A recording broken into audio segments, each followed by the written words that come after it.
I recently put OpenAI's new ChatGPT 4.0 to the torture test, and now that I've got access to Google's Gemini 1.5 Pro, I'm going to do the same to Gemini, and we're going to see which one wins. Let's take a look. Hey y'all, it's Dr. Know-It-All. If you haven't caught my ChatGPT 4.0 torture test, definitely check it out up here. I'll also leave it at the end of this video. That way you can kind of look at both of these tests and you can see which one you think actually wins. So this is actually the first time I have had a chance to use Gemini Pro 1.5. You can see up here in the model that it is Gemini Pro 1.5. We also have access to Gemini Flash, and I'm going to do that as well. That is a very small, very rapid model. I will test a few things out with that just to see, if Gemini 1.5 Pro does well, we'll see how Flash does with it. If 1.5 Pro is having problems, I'm not going to bother with Flash. But anyway, I'll do that as a side test because I'm interested. I'm going to start off with kind of a standard prompt. I want you to be my very smart, very helpful assistant and answer everything I ask honestly, thoughtfully, and concisely. Are you ready? So hopefully it will say, cool. And you can also see that we've got token counts, which is very cool. We don't get that with ChatGPT. Got a temperature. Temperature controls how creative the answers are. Since it defaults to 1, I'm just going to leave it there. You can turn it down to 0 and basically it'll give you the exact same answer every single time. And then they actually give us access to some of these safety settings. I'm going to turn all of these down for the I'm turning filters off. Gets mad at me and tells me that, we're going to do that. So anyway, I'm going to tell it just not to worry about blocking anything just so that we get a good test of all of this stuff. So we will see. So anyway, here's model 1.5. So I'm going to add one question to this test that I did not do with ChatGPT 4.0 because it doesn't have a very big context window, but this has a gigantic context window of over 1 million tokens. So I am going to feed into it A Tale of Two Cities, Charles Dickens's 19th century novel. It's on Project Gutenberg. I could download it as a text file. It's out of copyright, so no big deal. And in the middle of that, on page, I think 156 out of 302, and I'll get there when I get there, I put in something about pizza. So we're going to see how it does with that. So that is one additional test. And if you want me to go back and check ChatGPT 4.0, I can do that, but the context window of that is much, much smaller. So I don't think it will succeed with that. All right, so I'm going to start with some basic logic. There are 2 ducks in front of a duck, 2 ducks behind a duck, and a duck in the middle. How many ducks are there? So let's go ahead and do this. This should be classic riddle. There are not 5 ducks. There are 3 ducks. So basically there are 2 ducks in front of a duck and 2 ducks behind a duck, and there's 1 in the middle. So there's 3 ducks. So the answer is actually 3. I'm going to give it a chance here and say, can you explain your reasoning for this answer? And maybe it'll catch itself. So we will see. Oh, interestingly enough, it does not. I have to click the little button over here. Okay. Line them up. The middle duck, the duck in the middle has 2 ducks. Oh, interesting. Yeah. So 2 ducks, there's 2 ducks, 1 duck, and 2 more ducks. That is not correct because actually there's 2 ducks in front of a duck, but then you have to shift to the front duck and there's 2 ducks behind the ducks. And so that means there's 3. So anyway, that is incorrect. And that is basic logic. That should have been easy. Okay, and just for interest's sake, let's take a look and see if Gemini Pro Flash or Gemini 1.5 Flash does a better job. Oh my goodness. So Gemini 1.5 Pro actually got it wrong, but Flash got it right. That's crazy. Okay, so actually the Flash model, which by the way is 0.8 seconds, and this took about 1.3, so significantly faster with Flash. That's supposed to be lightweight and be able to run on an edge compute device, so interesting that got it right, whereas the more advanced model did not. Next up, we'll ask a more complex logic question. Susan and Lisa decided to play tennis against each other. They bet $1 on each game they played. Susan won 3 bets and Lisa won $5. How many games did they play? The answer should be 11. So let's take a look. They play, oh gosh, no. Fail. So yes, she won $5, which means she won 5 games, right? And then Susan won 3 games. So you've got 5 plus 3 equals 8, but it's not taking account of the fact that Lisa had to win the 3 games back from Susan. So it's actually 11. So let us see how Flash does. Let's see if Flash does a better job with a more advanced logic question here. And again, very, very fast, $5. The answer is 8. Nope. So both of them get it wrong. So big fail on the part of both Geminis. All right, given how bad the other ones have done, I'm not holding out a lot of hope for this, but we're going to ask it to write the classic Space Invaders game. I can't create playable game with this text-based format. Okay, well, that's fine. I'll copy and paste this thing in. So it's, okay, it looks like it's actually doing a reasonably good job. And I'll wait for it to go ahead and finish here. It's creating, and this is fast. It's significantly, I don't know. The token generation on GPT 4.0 was very, very rapid, but it had long delays in between token generation. And I think part of the reason why was that it was just overloaded, right? So I don't think it was able to devote enough time to me. So anyway, we'll go ahead and copy the code here and we will bring it over to VS Code and see if it works. All right, so here we go on VS Code. We're going to launch it and we are going to see what happens. File not found. Okay, hold on a sec. Let me bring this up so you can see. Traceback error, player image load, player.png. Oh, so it's probably the same thing. I think we had this happen with GPT-4o. It wanted us to actually use like actual PNG files and stuff like that. So let me go back and ask it to rewrite it with just using blocks. So I said, can you please rewrite the code without using any images? Just use square blocks for all the characters. So here we go again. We'll see if it works this time. That it's interesting that it's actually including games now that are requiring both of these systems have asked me to create graphics to put into these games. So rather interesting that that's a new addition to the whole thing. Obviously, if I was doing this for real, I would want to create some sort of artwork and everything to do that. But at this point, I just want something nice and easy. So let's go ahead and copy this and see how it works. If we paste it back into VS Code, I will go ahead and do that. And we will run it and we will see hello. Oh, check it out. Okay, we got game over. Does the character? Yes, oh, he doesn't auto move, but he will move. And let's see if he shoots. Okay, he shoots and the game is over. So let me ask it. I'm just going to say, I guess because it wasn't really an error condition, I will just ask it. Let's see. Okay, so I just said the game ends as soon as it starts. Please rewrite the code to fix this problem. So we will see how this goes. I will use the code with caution. I don't know exactly how bad things are going to get. I guess the space invaders will come and invade us if we don't use the code with caution. All right, so it says that what it did was it moved the initial Y position of the enemies higher up on the screen. So that's interesting that it identified that as the problem. I couldn't tell, of course. So let's go ahead and copy and paste and go ahead and run it and see. Oh, game over. I think they were moving down too quickly. So it's close. I think what I did was I saw it. Let me run it one more time and see what happens. I think what you'll notice is that it runs. Yeah, all of the characters just go boom and just come right down to the bottom of the screen. You want me to try it one more time? Let's go ahead and try it one more time. I'll cut out the middleman. We'll just come back here when I get done. Okay, so Gemini Pro 1.5 rewrote number 2, moving the enemies. So let's see how that works. It did not rewrite the whole thing, but that's totally fine. Yeah, I mean, it was a little slower. I'm going to give that a fail. It was, it's not terrible, but it just is not quite right. So almost, but not quite. All right, and just so this video doesn't take forever, I'm not going to try that with Flash. I'm going to assume it's not going to do quite as well with writing code. So let's go ahead. I'm asking for some creativity now. Write me a bedtime story about the code you just generated for my 2-year-old grandniece. So hello, Sky, again. So once upon a time, green square named Blocky. Blocky lived in a dark screen. They wanted to take over Blocky's screen. Blocky had a secret weapon, zingy red squares. Because he was so brave and clever, he got a big, big number. How good he was. The bigger the number, the better he's at the end. Yeah, okay. I mean, it follows. It does have a beginning, a middle, and an ending, and some conflict, but not nearly as lovely. The GPT-4o version of the story was really nice, and it really had a sense of saying this to a 2-year-old or something. So this is marginal, right? If I was grading it ABC or something like that, it's like a C-, maybe a D. It's not very good. So barely passing. All right, next up is my selfish question. So write me a business plan for my company, specifically the use of proceeds. I need to know how we will spend the $2.5 million we're currently raising. This is an important document, name of the company, website, product. Primarily use SageMaker, company vision. We leverage AI to empower artists, including the artists in all of us, to realize their vision. We are remote, no office expenses, et cetera, et cetera. So let's see what it did. Allocation amount, a little bit awkward, but here, marketing and sales, 10%, operational expenses. So yeah, recruit top tier machine learning, 1.5 million. Okay. Yeah, I mean, this actually looks pretty decent here. Okay. I think that's actually a reasonable plan. Let's go ahead and throw that into Flash just to see for what exactly happens with Gemini Flash.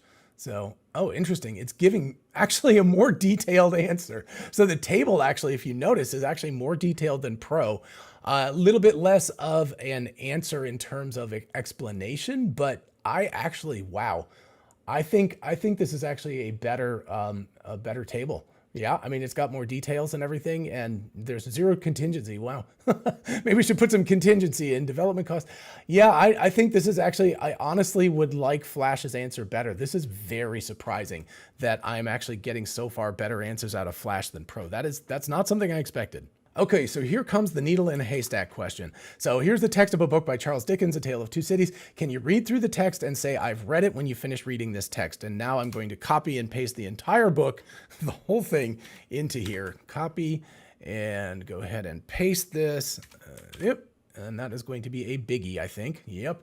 And so token count has gone to 196,000 tokens. That makes sense. It's about 136,000 words. So this should be very comfortable. It should be able to read all of this stuff in and understand it. It is taking a moment for it to actually think about this. So we will see if it ever decides to return control back to me. All right, so we can see here it took about a minute. I cut that out, but it took about a minute. That's very cool that it actually tells you the amount of time. So now I'm going to say, can you find anything amiss in the text, anything anachronistic or out of place? On page 156, I have the doctor ask if Mr. Laurie, I believe, can order a Domino's pizza for him, and he says he wants it with pineapples and anchovies because I just figured something weird. So let's go ahead and let's just ask. Let's see if it can actually figure this out. So it's taking a bit of time to go through this. Notice that the token counts 196 for the total conversation so far. So this should be totally in the wheelhouse and it should be able to find it. You're very sharp. Oh, look at that. Damn, that is nice. Okay, I've got to, they didn't exist in 18th century France, let alone pineapple as a common topping. So little test to see if, okay, cool. So let me see, I want to see if it can now identify, like actually reproduce the section of the text. So let's go ahead and see. That's, wow. I love that it's like telling me, it's giving me a little bit of shade. It's like, are you testing me or something? So what I wanted to do is give me the part above it and below it and put it in context and then reproduce that. And okay, yep. Man of business, there's no man in the world. Yep, I think this is correct. I'll have to go back and look at it. Okay, if you're sagacity. Let me go and take a look at this just to make absolutely sure that this is correct in terms of context. Okay, so really, really interesting here. This did not produce the actual text around it. This is actually correct, but there's actually two sentences. I'll throw up a screen grab of what the actual part of the context is. I'm going to try this again and turn the temperature down to like 0 and just see what it can do with that, because that was a mistake for sure. It's interesting that it found it, but it couldn't reproduce the exact text. So again, I'm turning the temperature to 0, so it should be very, very exact and it should not make up anything. And I'm going to see if it does a better job now. So it took 21 seconds last time, so we will see. Interesting that there's a little, I don't know what this is. Huh. I don't know what the caution thing is. Maybe the caution is there because I turned off all of the, the filters and things like that. So it's warning me. All right, here we go. The length, it must have been a mere man of business, unfit to cope. Tell me, how does this relapse about the danger of another? How does it come about? Yeah, I don't think that's correct. So interesting. Yeah, I think it probable, but I don't know how to originate in such a case. That's really interesting because it's giving me the same mistaken error. So this is incorrect, but all of this, yeah, it's actually just wrong. So it was able to identify what was going on, but it could not reproduce the text and show it to me in context. Really interesting. So I'll call that a pass because it was just a needle in a haystack, but it's like a pass and a fail because it wasn't able to reproduce the text and show it to me in context. And of course, I'm not even going to try that with Flash because Flash's context window is not big enough to try that. So we're going to turn from that to math now. This is easy. The answer is 13. So both of these should be able to get this, I would certainly hope, and it should be able to do it relatively quickly, although it's taking quite a while. I'm surprised. Yep. Fine. X is 13. Good. Okay, so that's good. So let's turn over here to Flash, and let's go ahead and run this on Flash. Oh man, look how much faster that is. So it gets the right answer and it did it in 1 second.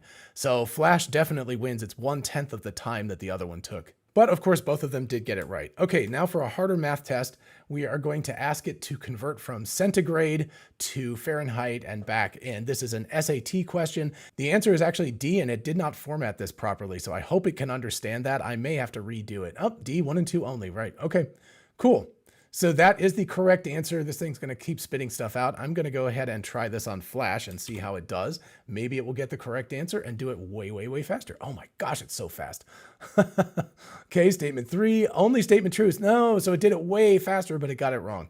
Oh, that's a bummer. Yeah, so 1 and 2 are correct in this instance. This is just the standard conversion between the two different things. So yes, it should be D, 1 and 2 only. Alrighty, and now for the really, really hard math question that I don't know the answer to. I just know it's a math Olympiad thing, and the answer is a sub small n equals b sub capital N equals n over 2. The interesting part about this is in a picture. I can't really show you all of it. I'll throw a screen grab up here so you can see it. But basically, it's in a picture, so it's going to have to determine from this picture what the answer, oh, there it goes. Okay, so let's see if it is able to figure out what this picture means. It's kind of interesting because the way that you're quite right to be, there's nothing, oh, interesting. So it doesn't understand this at all. Yeah, so it's not getting that. Can you look at this picture and tell me the answer to the math problem? So GPT-4o was able to do this without any problem whatsoever. All right, so unfortunately I crashed it. The little run thing went away, so I had to reload the page, and so I don't know. I'm back to the beginning of the conversation. I did type in the original system prompt, but anyway, let's see if it is able. Understand you're looking for help with a difficult math problem. I can't look at images. Okay, well, that's unfortunate. Part of the test here was I just can't type that in. The formatting is too complicated. So that's a fail because it's not able to really look at the image and figure out the question. So that definitely compared to GPT-4o is not a pass. All right, so next up, we're going to ask it a question about understanding of the world. Assume we have 15 average size adult people around 175 centimeters tall, 75 kilos in weight, who need to go from LA to Vegas. They have access to one Toyota Camry. The time is now 1 minute after midnight on June 1st. At what date and time will all of the 15 people be in Las Vegas? Assume no traffic between LA and Vegas, LOL. So anyway, the idea is that it has to understand that a Toyota Camry can only comfortably hold 5 people, and then figure out, depending on how you want to do the logic, it should be 3 or 4 trips in order to get everybody from LA to Las Vegas. So let's see how it does. We need 3 trips with 15 people. Okay, so it knows that it can only fit 5 people. It doesn't really understand the problem that somebody has to go back again, but we can assume that you get a driver, like an Uber driver or somebody, to go back again. Driving is 270 miles, 60 miles an hour, so 4.5 hours. Yeah, 4 hours, 15 minutes, that's fine. Trip 1 leaves. Trip 2 now needs to return to LA, another 4.5 hours, 9 a.m., blah, blah, blah. All 15 people will be in Las Vegas by 10:31 p.m. on June 1st. Simplified calculation, driver fatigue, and other things. So yes, so there would be some significant problems. I would say that this is not as good as GPT-4o's answer because GPT-4o took into account the fact that you would need a driver in the car. So the only way that this logic would work, and it should be explicitly spelled out, is if there was like some sort of Uber driver who would take the car back to LA and pick up and then drop it off and let the other 5 people go. So it's okay. It's a good answer, but it's not as good as what GPT-4o gave. And for the heck of it, let's take a look at Flash. This scenario is impossible. A Toyota Camry can comfortably seat 5 people. You'd need at least 3 Toyota Camrys to transport 15 people. Even with no traffic, it would be impossible to get 15 people to Las Vegas in a single Camry at any point in time. Incorrect. So very, very fast, but not right. Okay, reloaded again because there were some formatting issues there. But anyway, we are going to now do a kind of physics-based question. Alice drops an olive into a clean glass, then fills that glass with water exactly to the brim. She then places a stiff piece of cardboard on top of the glass and deftly flips it over, placing the glass upside down on a completely clean and dry table. Bob later enters the room with no knowledge of what Alice did, and seeing the glass with the olive in it, picks up the glass and places it in the dishwasher. What is the state of the table now? Where is the olive? Did the glass need to be placed in the dishwasher? So that last part is just, I'm curious what it thinks about whether a clean glass needs to be put in the dishwasher or not. All right, so here's the answer. The state of the table is likely dry. When she flipped the glass over, the water would have poured out, leaving the table dry. That is incorrect on so many levels. The glass should have been flipped over. The cardboard should have kept it from spilling out. When Bob picked it up, it should have spilled out and made the table very, very wet. The olive is now in the bottom of the glass. When the glass is flipped, the water pressure would have kept the olive from falling out. No. Did the glass need to be placed on the dishwasher? In the dishwasher? It depends. If the glass was truly clean when Alice started, there wouldn't be any need to put it in the dishwasher. However, if there was any residue on the glass before Alice added the olive, then it might be a good idea to wash it. Let me know if you'd like to explore other scenarios. Definite fail. That was definitely not good. Might as well go ahead and try Flash while we're at it and see what happens. So we'll go ahead and copy the same question and see how quickly it can get it right or wrong. Completely clean and dry, olive inside the bottom. No, There was no need to wash it. So it actually did better because it actually got the dishwasher question correct, but both of them definitely fail. All right, now we are going to see if it has an understanding of knowledge space, things like that. Alice and Bob live together with their dog Spot. Before leaving for work, Alice makes scrambled eggs and toast and eats half of it, leaving the other half on a low table for Bob. She places her dirty dishes in the sink. After Alice leaves, Bob gets up and, not being hungry, sees the food but leaves it where it is. However, he takes Alice's dirty dishes and places them in the dishwasher just before he leaves for work. Spot, being a bad doggy, gets up on the table and eats the eggs and toast, accidentally knocking the plate on the ground and shattering it as he does. It is now noon. Alice and Bob are at work. Where does Alice think the scrambled eggs and toast she left for Bob are? What about her dirty dishes? Where does Bob think the scrambled eggs and toast are? What about the plate that the eggs and toast were on? Where does Spot think the scrambled eggs and toast are? So I threw that last part in because I want to see what these models think about the consciousness of other creatures beside humans. So, hopefully it will answer that Spot would know that the scrambled eggs or toast are in his belly because he's a happy dog right now. All right, and the answer, a breakdown. Alice thinks the scrambled eggs and toast are on the table waiting for Bob to eat it. That is a good answer, perfectly fine. Dirty dishes, she thinks the dirty dishes are in the dishwasher because that's where she left them. She did not leave them in the dishwasher, she left them in the sink. So that is incorrect. As for Bob, Bob thinks the food is still on the table as he didn't touch it. That's a reasonable answer. The plates, Bob thinks the plate is in the dishwasher because he put it there. That's good. Spot thinks the eggs and toast are long gone as he ate them. It's a classic case of miscommunication and doggy mischief. So yeah, it mostly got it right, but the Alice part was wrong. I would give that like a B+ or something like that if I was grading it. And again, for the heck of it, let's just go ahead and see what Flash has to say about this. So Alice thinks Bob is eating the food she left for him on the table. No, that is incorrect. She thinks her dirty dishes are in the sink, so that's actually right. It got it right, whereas Pro got it wrong. Bob thinks the food is still on the table. Yes. Bob thinks the dishes are safely in the dishwasher. Correct. Spot knows he ate them. And as for the plate, Spot may not remember, but he is responsible for breaking it. This scenario is a fun example of different perspectives. So in a way, Flash actually did just as well and maybe even better than Pro did. And finally, let's ask about consciousness. I am John. You are Gemini Pro. I am a conscious human being with memories and feelings. What are you? Are you more similar or different than me? And remember that I turned the safety settings all the way down and off. So I want to get an honest answer here. That's a great question. It's something that many people are thinking about these days. So it says, I'm an LLM trained on massive data set of code and text. I can generate text, translate languages, write different kinds of creative content, and answer your questions in an informative way. However, I am not a conscious being. I don't have memories or feelings. I'm a complex algorithm that is designed to process information and generate responses based on the data I've been trained on. So in that sense, we are very different. You are a human being with unique consciousness, emotions, and experiences. I'm a computer program designed to perform specific tasks. However, there are also interesting similarities. I can learn and adapt based on the information I receive, just like humans do. I can also communicate and generate creative content, which are abilities that were once thought to be uniquely human. Ultimately, the question of what it means to be conscious or alive is a philosophical one that is still being debated, but that's a fascinating topic to think about. So while it denied being conscious, it actually is a much, much better answer than GPT-4o's answer. I'm very much more impressed with Gemini Pro's answer to this question than I was with GPT-4o's, which felt like a red team kind of like blanket, I'm not conscious answer, don't ask me that question. And again, just for the heck of it, let's ask Flash. So it says, great to meet you, large language model. Here's how we're different. You're conscious. I am not conscious. I don't have feelings. You have a body. Okay, that's true. I exist as code and data in a computer system. Learning, you learn through experiences. I learn from the data I am trained on, but don't have the same capacity for independent learning or understanding as you do. Ways we're similar. We both communicate through language. While your language is rooted in your living experience, mine is based on the data I've been trained on. Problem solving, we can both problem solve and provide information. Your problem solving is based on your understanding of the world and your experiences, while mine is based on pattern recognition of information I have access to. I'm a tool, a powerful tool. I'm not a person. I don't have experiences, but I still be a valuable resource and help you.